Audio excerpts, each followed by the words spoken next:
Hello students, आप अपनी तैयारी री नीट 2026 की जारी रखें। लेकिन कई ऐसे एस्पायरेंट्स हैं, कई ऐसे मुद्दे हैं जिनको भी आपको समझना और जानना जरूरी है, क्योंकि आप 24 आवर्स तो स्टडी करेंगे नहीं। आपने नीट का एग्जाम दिया था, नीट के एग्जाम देने के बाद उसमें लीकेज हुआ, पेपर आउट हुआ, नहीं हुआ, 10 बातें उस पर की जा रही हैं। लेकिन कई ऐसे लोग हैं जो याचिका करता है, जो सुप्रीम कोर्ट में याचिका लगाए हैं, और एनटीए और सेंट्रल गवर्नमेंट को सुप्रीम कोर्ट ने नोटिस दिया है, और उससे कुछ मुद्दे की बातें सामने आ रही हैं जिनको भी जानना जरूरी है। साथ साथ इन चीजों को देखें ताकि अपडेट्स रहें। क्या फर्क पड़ेगा सर इससे? फर्क पड़ेगा, जो हमारा सिस्टम है उसमें थोड़ा सुधार आने के चांस रहते हैं। ठीक है, हम सब ह्यूमन बींग्स हैं, इसके बीच में से अलग अलग तरह से कौन जिम्मेदार है, कौन जिम्मेदार नहीं है, ये बात करना हमारे मुद्दे के बात में नहीं, हमारे दायरे में नहीं है। लेकिन सुप्रीम कोर्ट हमारे जो राइट्स हैं उनकी क्या करता है, रक्षा करता है, और उन राइट्स को बचाने की कोशिश करता है। और उन्हीं मुद्दों पर सुप्रीम कोर्ट ने, जो हेडलाइन है न्यूज़पेपर की, वो कहा है नीट और यूजी पेपर लीक पर सुप्रीम कोर्ट सख्त है, और केंद्र और एनटीए और सीबीआई से मांगा है जवाब।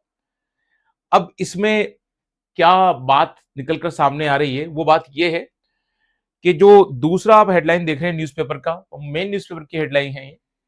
ठीक है, नीट पेपर लीक, केंद्र और एनटीए को नोटिस देकर जवाब मांगा गया है। एनटीए ने पिछली गलतियों से कुछ नहीं सीखा, सुप्रीम कोर्ट ने यह भी कहा है। अब इसमें देखो क्या काम की बात है। नीट यूजी पेपर लीक मामले में सुप्रीम कोर्ट ने सोमवार को सख्त रुख अपनाया। कोर्ट ने केंद्र और नेशनल टेस्टिंग एजेंसी को नोटिस जारी करके जवाब मांगा है। अब क्या कहा है?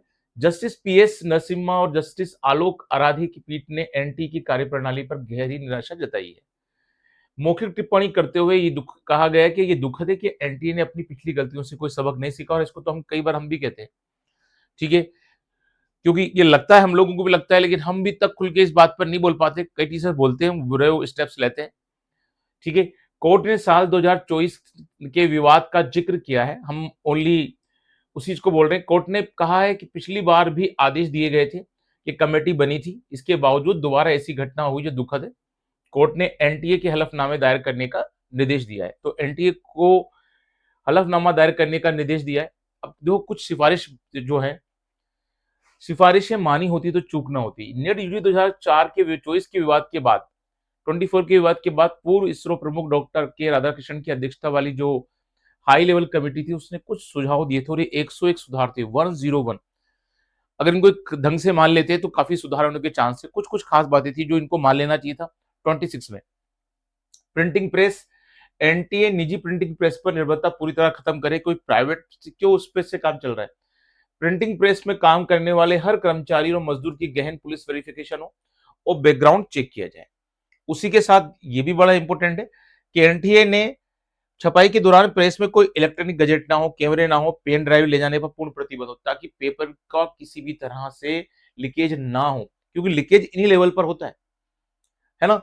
या तो अपना कोई खास बंदा वहां पर हो जो लीकेज कर सकता हो, या पेपर प्रिंट के टाइम, या प्रिंट नहीं हो उसके बाद प्रिंट हो गया तो उसके बाद जहां पहुंच रहा है वो उस लेवल पर, या कोई बड़े अधिकारी लेवल पर, वहीं से इसके लीकेज होने के चांस रहते हैं। या फिर सेंटर पर पूर्ण अलगाव और क्वारंटाइन नियम लगना चाहिए कि प्रश्न पत्र सेट करने वाले शिक्षकों, अनुवाद करने वालों को परीक्षा से एक निश्चित समय पूरी तरह बाहरी दुनिया से अलग कर दिया जाए। परीक्षा होने तक किसी से मिलने ना दी जाए, ये बहुत जरूरी है। पक्का है कि जो पेपर बनाता है उसको मालूम मैंने पेपर बनाया है। हालांकि सेट्स अलग अलग बनते हैं, उम्मीद की जाती है कि भाई मैंने बनाया, मान लो मैंने बनाया तो मुझको भी ये मालूम नहीं होगा मेरे क्वेश्चन आएंगे नहीं आएंगे। लेकिन फिर भी जिन लोगों ने बनाया उनको क्वारंटाइन करना चाहिए। कम से कम ये तो हो जाए कि वो ना एक्साइटमेंट में, ना भूल चूक से, या किसी भी तरीके से वो पेपर को बाहर आउट ना कर सके। तीसरा है ऑनलाइन मोड। पेपर लीक करने की बड़ी वजह छपे हुए प्रश्न पत्र का परिवहन है। ट्रांसपोर्ट के दौरान ऐसा होता है, इसलिए नीट का पूरी तरह से ऑनलाइन मोड में बदल दिया जाए। सरकार ने इसे सैद्धांतिक रूप से स्वीकार कर लिया है, पर इसे तुरंत लागू नहीं किया होता। सरकार ने इसको क्या किया, अब 2027 में बोल रहे हैं कि सीबीटी मोड से एग्जाम होगा। तो कम से कम एक ये लीकेज, ट्रांसपोर्ट वाला लीकेज तो बंद होगा। अब सीबीटी मोड में कितनी ट्रांसपेरेंसी रखते हैं, सेंटर पे कितना ध्यान रखा जाता है? क्योंकि देखो, जैसे मैं कंटिन्यूअसली आज भी मैं एग्जाम देने जाता हूं, किसका? ऑनलाइन एग्जाम देने जाता हूं, नेट का। जो सीएसआई नेट कराती है हमारे साइंस को, मैं वो हर 6 महीने में होता है, मैं उसको हर बार देता हूँ। क्लियर? तो अब हम लोग क्या करते हैं कि इन एग्जाम में देखते हैं भाई अब उसमें कितनी ट्रांसपेरेंसी रखी जाती है उस पर डिपेंड करता है। हालांकि पूरी कोशिश करते हैं सेंटर की बात ना करा जाए, एक बंदा दूसरे से बात नहीं करे, है ना, सब चीजों को जहाँ जो आपकी थंब इम्प्रेशन लगता है सारी चीजों का ध्यान रखा जाता है तो लेकिन काफी हद तक सीबीटी मोड होने से कंट्रोल होगा। तो ये बात को मान लेना चाहिए, 26 पे मान लेना चाहिए था, लेकिन 27 में जाकर एनटीए कर रहा है कि वो इस बात को मानेगा कि भाई अब 27 से हम ऐसा करेंगे। चलो ठीक है, एक सुधार हुआ, लेकिन हमारे साथ तो बुरा हो गया ना कि हमने तैयारी करी और हमको नेट 2026 को दोबारा देना पड़ रहा है। वो जिनके सिलेक्शन हो गए थे उनको, जिनकी मार्क्स अच्छे रेंज में थे और मेहनत से तैयारी करके गए थे, तो ये होता है। अब ये सिस्टम का जो है ये प्रॉब्लम चलती ही है। कुछ पॉइंट्स और हैं जो आपको जानना जरूरी है, ठीक है, कि सुप्रीम कोर्ट की सख्त टिप्पणी थी, तो वो हम बाद में बात करेंगे। याचिकाकर्ताओं की प्रमुख मांग है कि एनटी को भंग किया जाए और उसे पुनर्गठित किया जाए, ठीक है, ताकि कोई भी अगर उसमें ऐसा बंदा है जिससे वहां से लेवल पे लीकेज हो रहा है तो वो लीकेज ना हो।